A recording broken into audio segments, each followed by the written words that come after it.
Good. Can you hear me? Yes, just 1 second. Go ahead. Yep. Can you hear me now? Is that okay? Excellent. Good.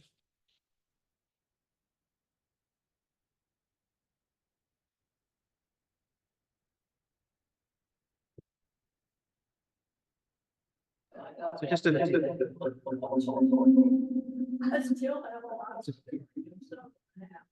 a few minutes and we'll get going. Sure.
Good morning to all of you who are here in person today and all those who are following via the live stream for the second of these very, very popular lectures.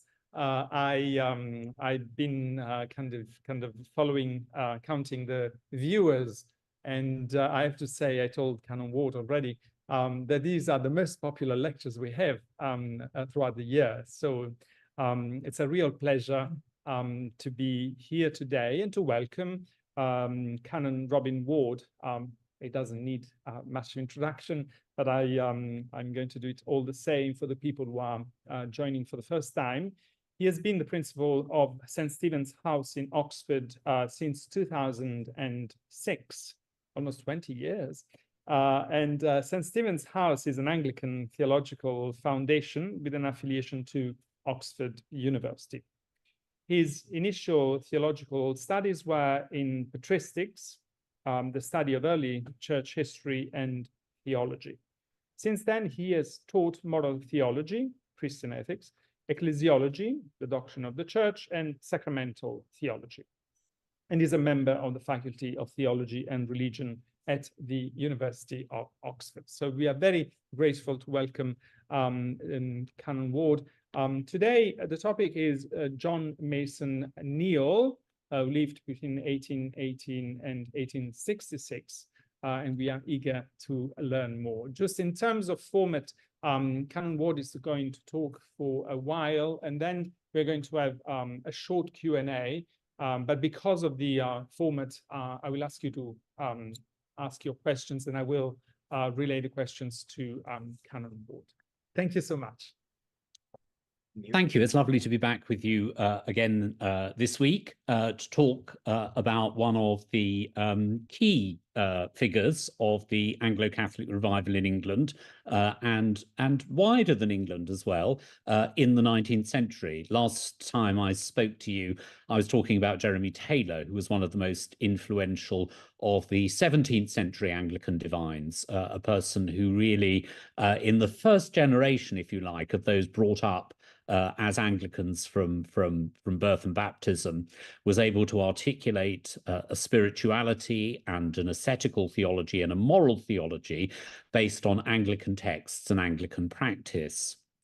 Now, in the 19th century, as I think I've spoken about before on some of the summer talks I've given, there was a great revival of Catholic practice and Catholic self-understanding in the Church of England.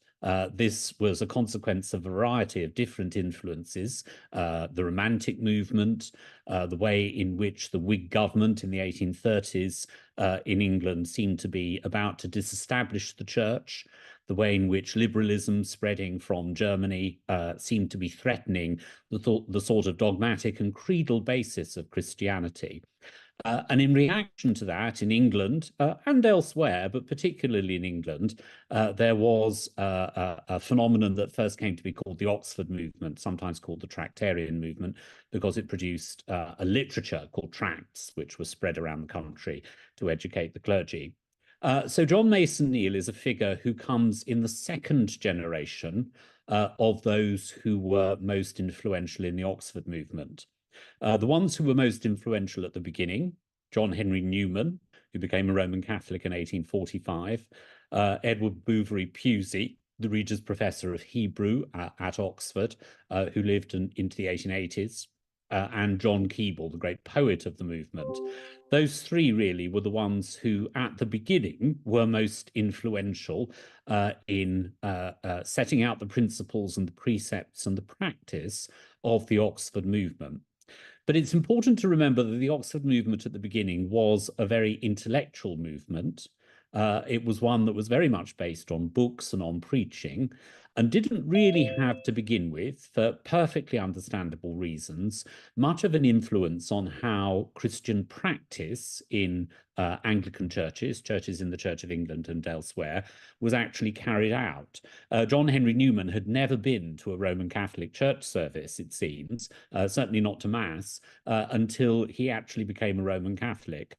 And so interests in things like liturgy, interests in things like church architecture, and so on and so forth, were not at the forefront of the first generation of those who were interested in demonstrating and in teaching the Catholic inheritance of the Church of England, by which I mean a church which values the threefold ministry of bishops, priests, and deacons, is a liturgical church, that is, a church that values a set liturgy and a prayer book, and a church which is a sacramental church, which has the Eucharist and the celebration of the Eucharist at its heart, and which also provides a ministry such as the ministry of reconciliation, hearing confessions, and a more elaborate style, if you like, of worship, what came to be called ritualism. So the first generation of Tractarians had enough on their plate, to be frank, a lot of opposition from the bishops, a lot of opposition from those who thought the Protestant character of the Church of England was being compromised. And so those founders of the movement and those associated with them tended to concentrate on what was really an intellectual apostolate. They were people who were, as it were, setting out the stall of the principles on which the movement was going to be based. Now, the second generation of Tractarians, and amongst them, I think J.M. Neale, John Mason Neale, whom I'm going to talk to you about today, the second generation of Tractarians had already largely digested what Newman and Keble and Pusey had to say.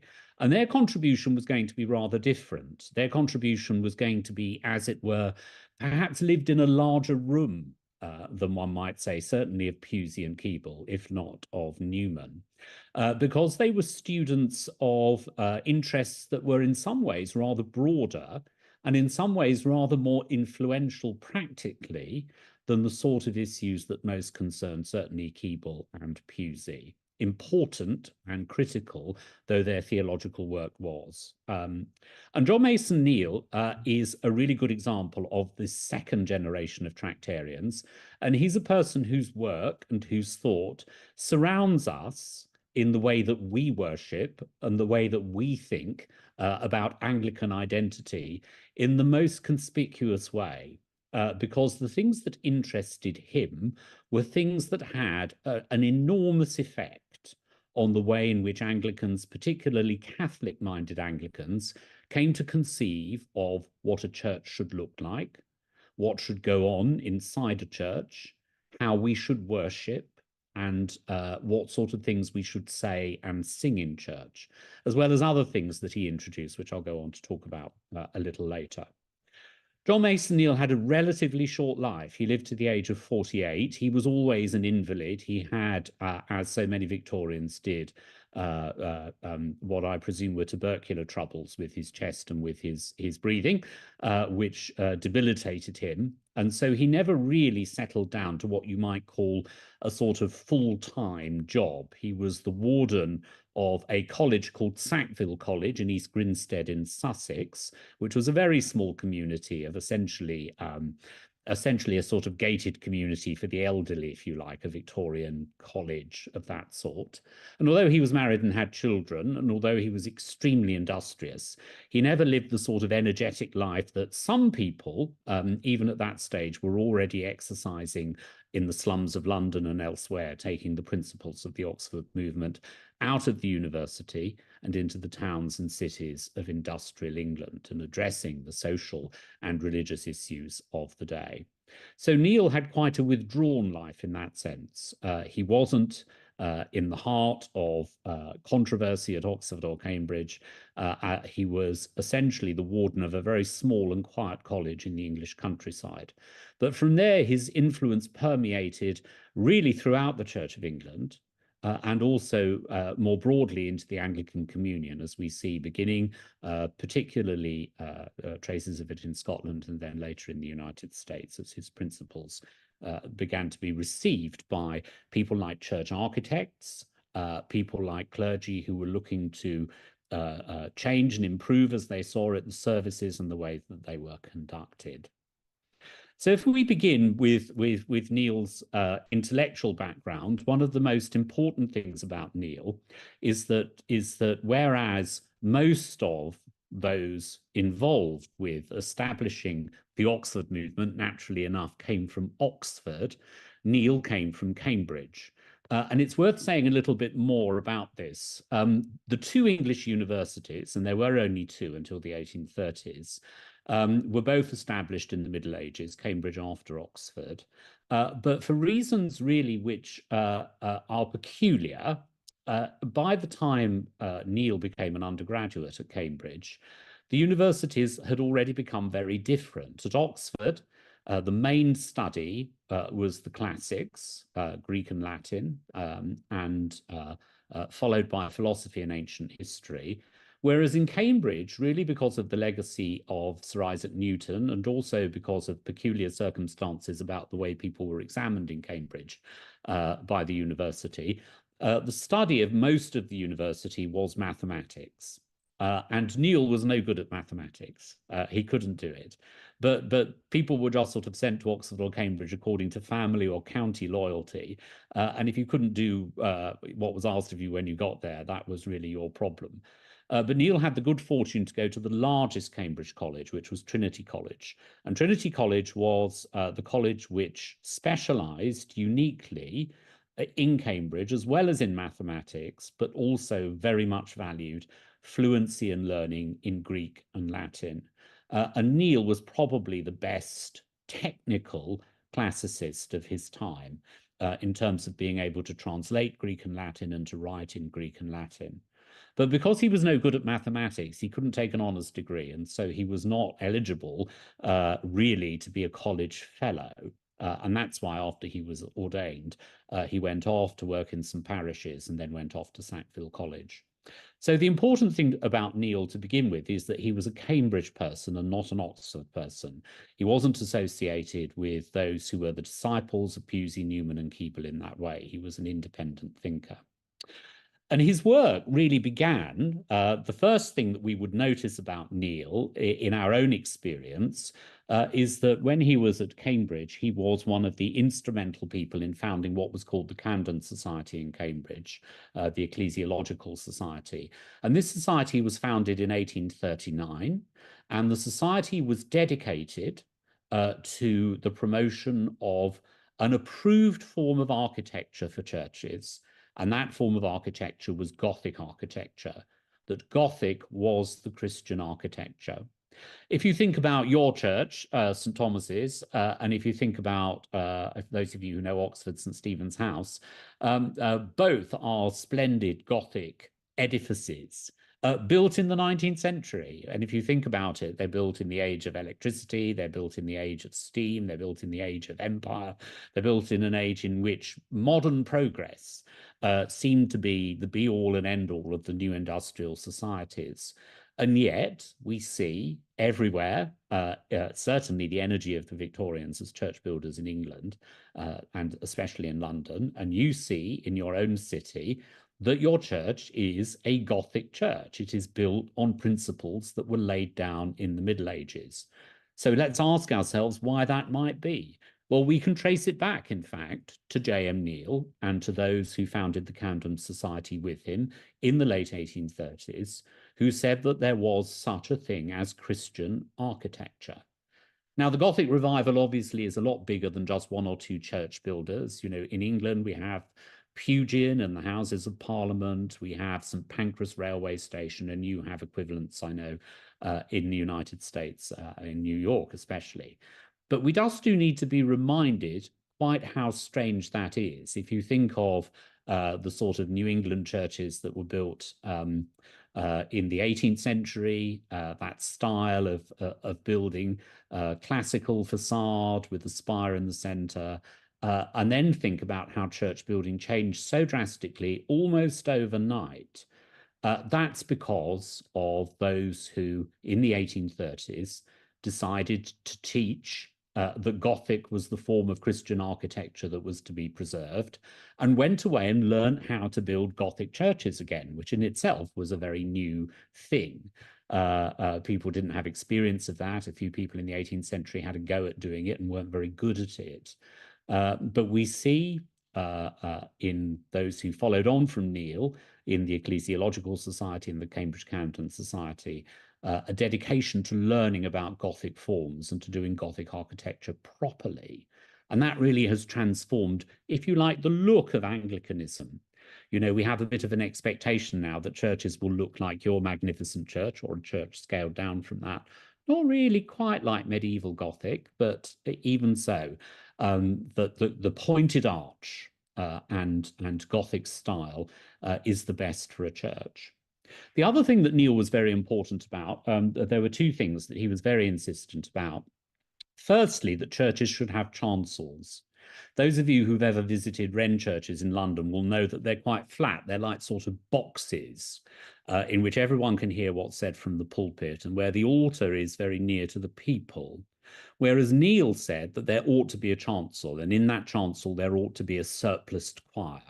And this was a very new thing. If you read the novels of Thomas Hardy, in particular, Under the Greenwood Tree, you will know that a surplice choir with an organ was considered to be a novelty. And that little novel is sort of about a vicar introducing those things into a parish where people had accompanied the music on musical instruments from a gallery at the back of the church, having a church band, if you like. And the novel's about how disappointed the church band is, and they're not terribly good about being replaced with an organ and with a surpliced choir.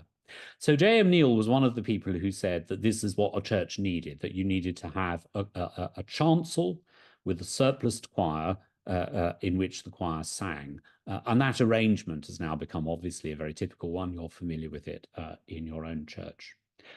The other thing that Neale said is that the font needed to be near the door. This is where the canons of the Church of England said it ought to be, but it was largely neglected in the building of 18th century churches, that the font needed to be near the door because the sacrament of baptism was the entrance to the church. And just as it was the entrance to the church mystically, so it should be the entrance to the church practically. Quite a lot of modern liturgists now put the font at the front of the church so that everyone in the pews can see a person being baptized, sometimes to the left or the right of the altar, whatever. But Neale was very insistent the font needed to be at the back. And then the other thing that Neale insisted upon was that there should be no box pews in church and that pews should not be rented. In England, it was the custom, and it lasted in some places until after the Second World War, for people to be able to rent pews. That is, that you would pay to have reserved seating in church. And I think there may have been some places in the United States where that happened, although I'm not an expert on that. But pew rents were a standard part of parish income. And Neale very much opposed these great big pews. Some English churches have pews that are so large that have fireplaces in, so that people could keep warm sitting around in their pew with its locked door. And Neale said, no, churches should not have all this woodwork in them. Seats should be very simple. So again, our own experience of coming to church and having seats rather than pews. I can't remember St. Thomas's whether it has pews, but it doesn't have sort of lockable pews, I don't think. And so the way that churches were built was radically changed by the way in which Neale and those who worked with him proposed what a Christian church with Christian architecture should look like. So when we go into a church, when we see a chancel, when we see a surpliced choir singing in the chancel, when we see the font near to the door, and when we see chairs or pews that are easy of access, if you like, then all of those things were particular parts of Neale's policy. And they were all very, very different from what churches in England looked like in the 1820s and in the 1830s. It was a radical change. And his vision and his foresight and his energy in promoting that architecture has changed the face of what we conceive of as Anglicanism, at least until recent years, when sometimes we've seen, under the influence of modern liturgical practice, the old patterns breaking down a bit. So that was the first and really important part of Neale's life in that respect. The second thing that Neale did, which was really important, was to revive the religious life.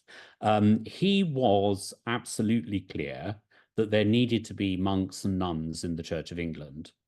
And although there weren't any men in religious orders in the Church of England until just after he died, in fact, the Cowley Fathers, whose building we're now living in, were the first religious order for men in the Church of England since the Reformation. There were orders for women, beginning in Plymouth, a big naval base, and moving out from there from the 1830s and 40s onwards. And Neale founded a sisterhood which was worked in collaboration with his work in East Grinstead. The sisters were in East Grinstead as well as his little college, Sackville College. And he drew together a body of women to do practical work, nursing work, care for the aged. But he also made sure that they had a very deep and thorough liturgical life. And one of the things that was most important about Neale's liturgical legacy was that he introduced into the Church of England ceremonies and practices which we now, to a degree, take for granted, but which were completely foreign to the way in which the Church of England worshipped up until his time. So, for example, he was very keen that the nuns of his sisterhood, the Sisterhood of St. Margaret, should use the office of Compline and should use some of the offices from the Roman office like Prime. This was very unusual. The Book of Common Prayer does not contain Compline. It only contains morning and evening prayer. And so to supplement the offices of the prayer book for the needs of a religious community that was meeting regularly for prayer was a new thing. He also introduced, and this was very controversial indeed and led him into a great deal of trouble with his bishop, he was inhibited for a while by the bishop, was that he introduced the practice of the reservation of the Blessed Sacrament and exposition and benediction. Just to familiarize you with that, so the reservation of the sacrament means that the Eucharistic bread, which is consecrated at Mass, is reserved in a particular place, sometimes called a tabernacle or an aumbry, and the Blessed Sacrament is reserved there so that the priests can take the Blessed Sacrament and ministers of communion to the sick in their homes or in hospital or in emergencies. But also it is reserved to be a focus of prayer. It is the presence of Christ in the Eucharist. And to pray before the Blessed Sacrament and to have the Blessed Sacrament present as you do at St. Thomas's is a really important mark of Catholic churchmanship in Anglicanism, and a really important devotional focus for those who come into a church as a sanctuary of prayer in order to pray in the presence of Christ there in the Eucharist. In the 1850s in England, this was considered to be very controversial. And in particular, Neil also introduced the rite of benediction, the rite in which the faithful are blessed with the Blessed Sacrament in a vessel called a monstrance. It's a brief evening service, and he introduced it into the convent only, not into a broader parochial setting. But Neil was the first person to do these things. He wore Eucharistic vestments, which was very unusual even in the 1840s and 50s. He had a reservation of the Blessed Sacrament, and he introduced benediction as well.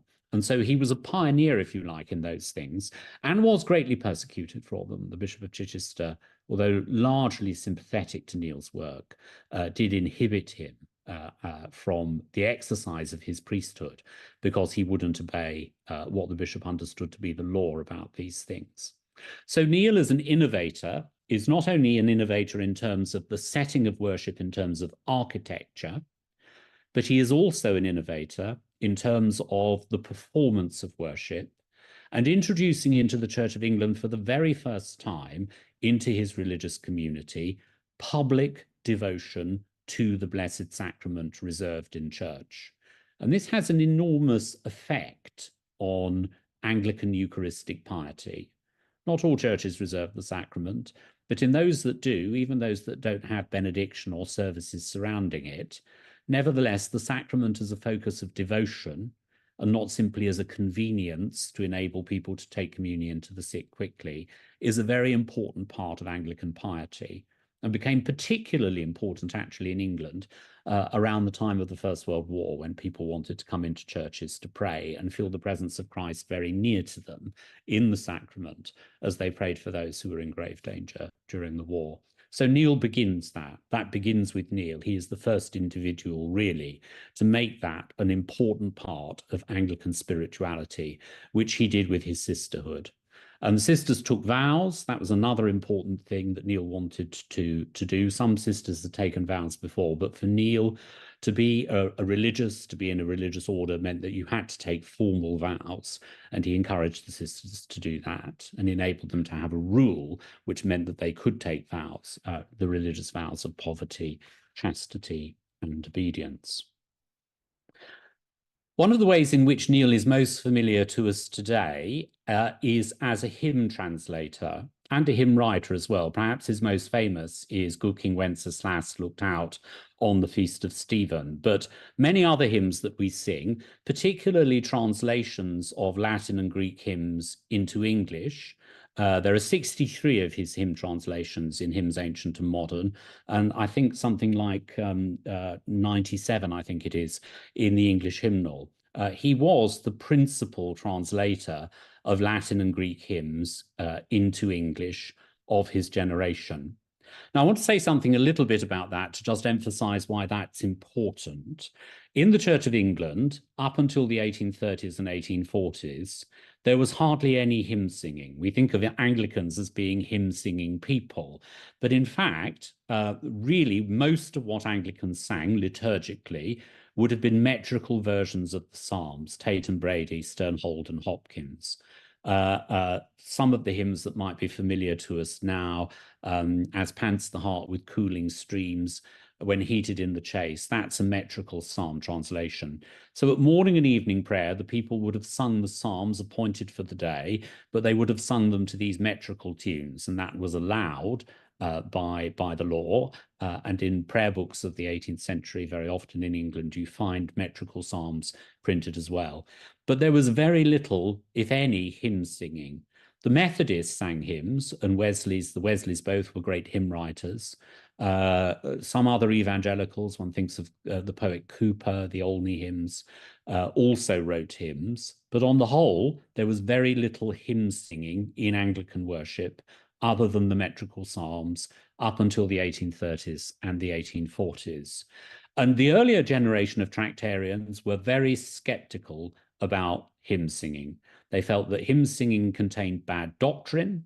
They felt that hymn singing contained methodistical and enthusiastic sentiments that they didn't want. And so they did not themselves set out to write hymns for the church to any great degree, although Newman, of course, writes some very great hymns later on. But it's J.M. Neale, really, who decided that the hymnody of the church needed to be enriched, and that the hymnody of the church needed to be enriched by good translations from the classic hymns, from the Greek and the Latin traditions. So when on Palm Sunday we enter the church and we sing "All glory, Lord, and honor to thee, Redeemer King," we're singing one of Neale's translations. He wanted to make sure that the finest hymns from the medieval traditions and from the Eastern traditions could be sung in an Anglican liturgical context. So when you next sing hymns, and perhaps if you have a moment, certainly not during the sermon, but another moment perhaps to have a look at the authorship of hymns in the index of the hymnal that you use. I know you use a set form. You can see how influential Neale was in producing a body of hymnody appropriate for the liturgical year, eminently singable. He was a great literary man. He wrote lots of novels, I think largely in order to sort of, pay the bills. But he had a good literary sensibility, and his hymns are very fine and very, very economic translations of the great medieval hymnody. And so one of the ways in which he was so important was not simply in the way our buildings look, not simply in the way our devotion works, particularly to the Blessed Sacrament, but also in what we sing. If you imagine a church without hymns, which was largely what the Church of England was until his time, and then now imagine a church with a very rich dictionary of hymnody, if you like, Neale is very largely responsible for beginning that process and supplying us with what are the finest hymns, I think, of our tradition, in particular the liturgical hymns, those that fit the liturgical year. One of Neale's particular, as I said, interests was novel writing, and one of the sidelines of Victorian novelists was actually to address in their novels the issue about monasticism, and also the way in which the monasteries in England had been dissolved and the money taken, and how many people found themselves as heirs of that money. There's a famous novel called The Heir of Redcliffe by the woman author Charlotte M. Young, about how a young man realizes that the inheritance he is going to receive is an inheritance which has effectively been taken from the church in the Middle Ages. And Neil also wrote a novel on this theme. It's called Ayton Priory. He wrote it when he was a very young man. It's not a great novel by any means, but it's interesting from our point of view that these novels were being written for an audience of people who were becoming more and more aware that much of the money that supported the English upper classes was money that had in fact been taken from religious endowments. And what should you do in order to put that right? We're having a similar issue here at the moment, of course, with the legacy of slavery, and in particular with the very many people in Great Britain, including, it would appear, the church commissioners who benefited from chattel slavery in the West Indies, in particular the sugar plantations in the West Indies, which was such an important part of British commercial life up until the beginning of the 19th century. But similar issues, similar social concerns were expressed by novelists in the 1840s and 50s and 60s, helping people to think about what they should do if the money that they had from their homes, from their estates, was in fact at heart, as it were, appropriated from the church.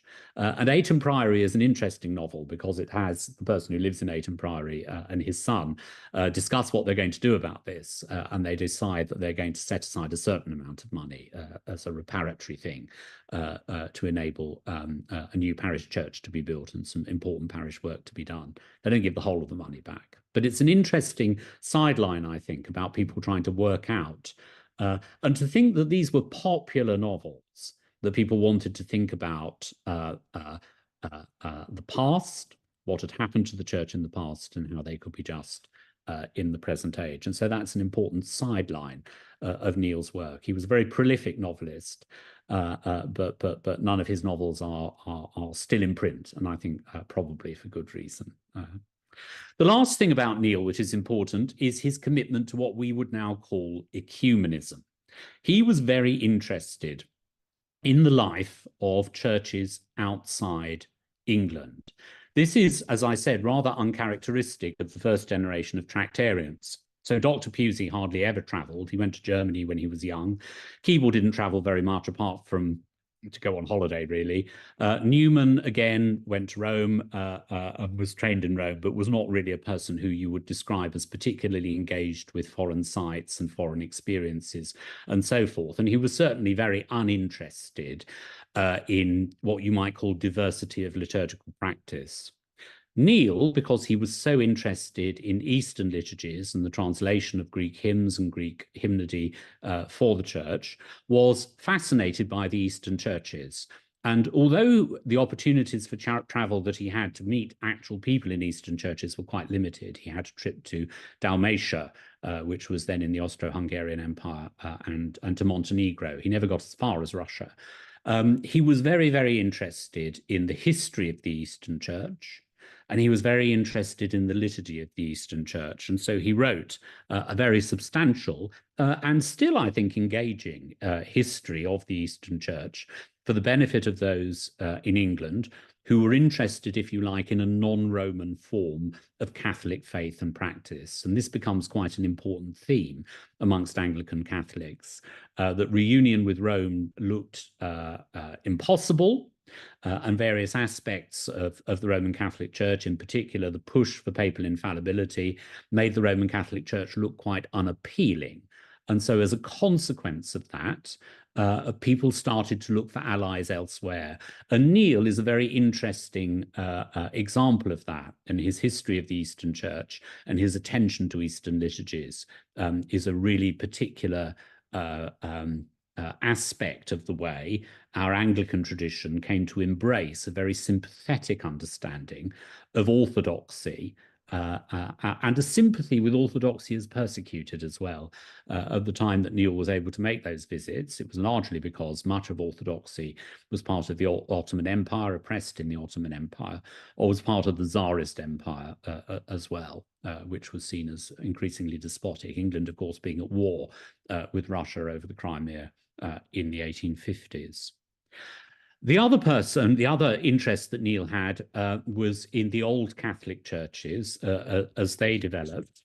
Neil didn't live to see the schism that happened after the First Vatican Council in 1870, in which various rather intellectual bodies of Germans left the church in Germany because the Pope had been proclaimed infallible by the council that met in 1870.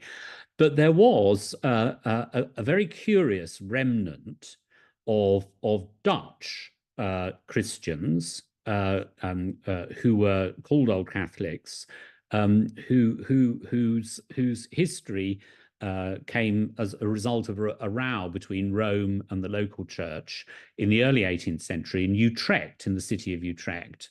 And there was a schism there, and a hierarchy with an archbishop continued in that part of the Netherlands, not in communion with Rome, but using largely Roman Catholic liturgies, and always, being partly sympathetic to communion with the Pope, but actually excommunicated because the popes wouldn't have anything to do with these archbishops.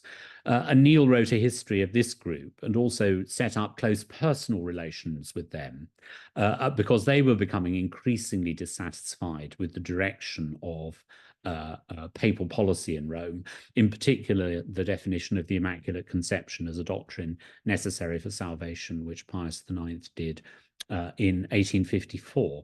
And so Neil was sympathetic to them, he was sympathetic to their plight, he was sympathetic to the way in which they felt ever more isolated, and he felt that they were a good match for Anglicans looking for good ecumenical relations, in particularly because they had preserved so much of Catholic faith and practice in their own church.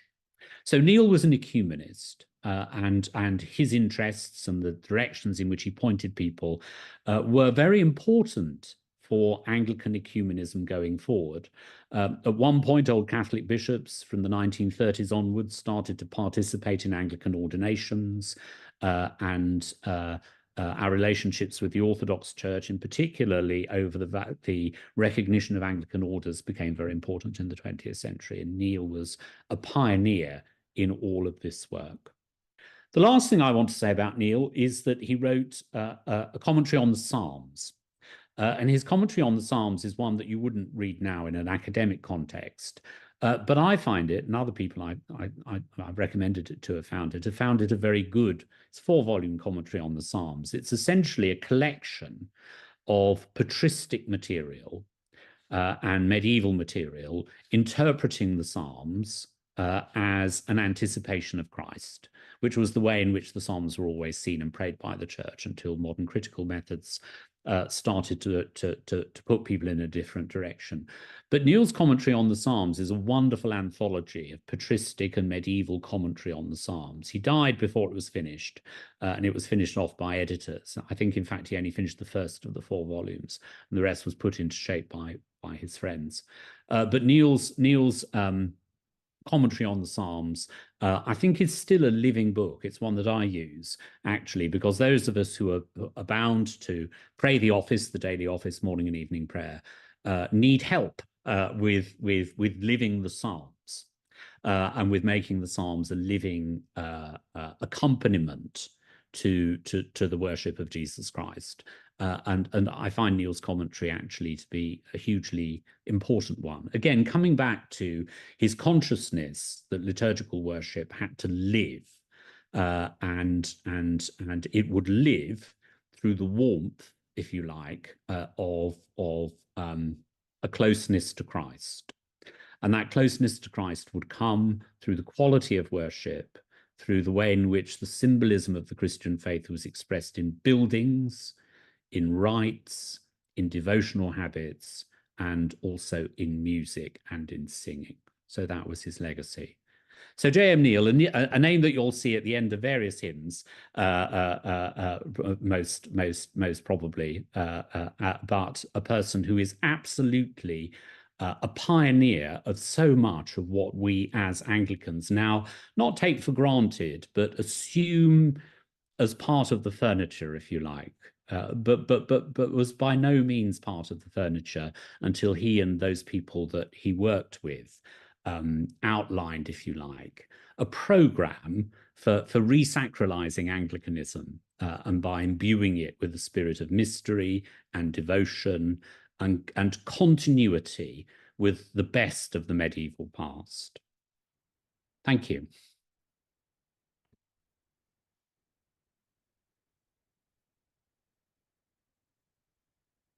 Thank you. Thank you very much. This was a really a substantial and incredibly informing lecture. I learned so much. I mean, for instance, I had no idea about this connection with the Eastern Orthodox liturgies and rites. And I was wondering, we just have a few minutes, if you could elaborate a little bit on the posterity of this connection or this interest in Eastern liturgy, because the forms developed by High Anglicanism obviously kept to be inspired, as far as I can tell, from Roman Catholic kind of liturgy. So what was the posterity of that kind of interest in Eastern liturgy, and has it translated into, is there any trace kind of liturgically or ecclesially of that connection? Yes, so briefly put, Lancelot Andrewes, in his Preces Privatae, he was the 17th century Anglican bishop who lived just before Jeremy Taylor. He wrote a series of devotions which were partly translated from Latin sources, but largely translated from Greek ones. And this was a book that was very important to John Henry Newman. And John Henry Newman translated Lancelot Andrewes' Preces Privatae. So from the beginning, in the Tractarian movement, there was a sense that there was light to be drawn from the East. But on the whole, as you said, it was largely from Latin sources, from Roman Catholic sources, either historical or contemporary, that they drew for extra devotional material. But Neil, because he was such a sympathetic liturgical scholar and such a good classicist, was able to build on work that had begun by a man called William Palmer of Worcester, who was at Worcester College, and he was very interested, first generation Tractarian in his case, very interested in Eastern liturgies in a sort of amateurish sort of way. But Neil had the language at his fingertips and was also a very sensitive translator. And so he was able to bring in to Anglican liturgy through hymnody, really, the great hymns from the Oriental liturgies, which now have become staples, really, offertory hymns and so on and so forth. And he was the first one really to do that. Less successful were the attempts to introduce things such as the 1928 prayer book in England really failed as a Catholic revision of the Book of Common Prayer, because it rewrote the Eucharistic prayer to follow an Eastern pattern, that is, having the invocation of the Holy Spirit after the words of institution. And although that was used in the Scottish prayer book and in the American prayer book, I think, at some point, nevertheless, it never caught on in England. And it was one of the real reasons why the 1928 prayer book failed. So I would say that the influence comes from the use of some of the great hymns of the Eastern liturgies. Strengthen for service, Lord the hands, let all mortal flesh keep silence, oh gladsome light, oh great. Can't remember whether these were all Neil translations, but those hymns became very important in the sort of churches that used hymns ancient and modern, and used the English hymnal in particular. So Neil ensured that those were introduced, as it were, to the repertoire of Anglican hymn singing, even if, because it was, well, I mean, it was extremely difficult to get any liturgical revision done before the 1960s in England, even if liturgical practice and liturgical architecture and so forth were all clearly Latin tending. Nevertheless, in singing, in hymns, there was a very rich drawing on the Eastern tradition as well. And that goes back to Lancelot Andrewes. It goes back to Newman's translation of Lancelot Andrewes, William Palmer. Yeah, there is a devotional adoption of the best of the East, yeah. But Thank you very much for this. And incidentally, it is true that, you know, when I came from the Church of England here and from Roman Catholicism here in the Episcopal Church, the Epiclesis, the invocation of the Holy Spirit is after the consecration. Yes. Yeah. Which, you know, it's a lot of theological implications and liturgical implications, which I think are very fruitful, help to think about the Eucharist in much more holistic way rather than being focused only on the words of consecration. So it's a real, it's really interesting, really interesting. Neil, actually, he wrote a book early on because the Scottish liturgy nearly fell out of use because Anglicanism in Scotland is quite confused because there were chapels that the conforming chapels that followed the English Book of Common Prayer and were sort of under English bishops, and then there were the old Episcopalians who were Jacobites.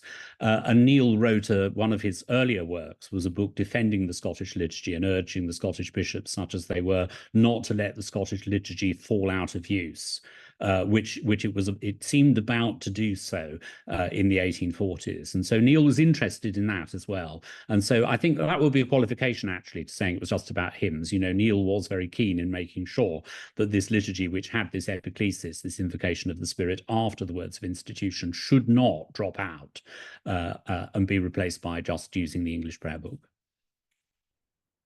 Well, thank you so much. I mean, Robin, this was a really stimulating lecture, and no doubt we will ask you to keep kind of enriching us, enriching our practice, our prayer, our liturgical life here in St. Thomas. That, as you say, sometimes can take for granted so much of what we have and doesn't know where it comes from. And sometimes the battles, actually, often the battles that had to be fought to re-establish these kind of incredibly meaningful rites and hymnody and ceremonies, etc. So thank you very much. We can express our to Robin. Yeah, I don't know if we can hear it, and I hope you have a kind of well-deserved rest for the summer. And you as well. We'll be in touch for next. It's been a pleasure being with you all again. Thank you so much. Thank you. Thank you, Robin. Thank you so much. Bye-bye. Bye-bye.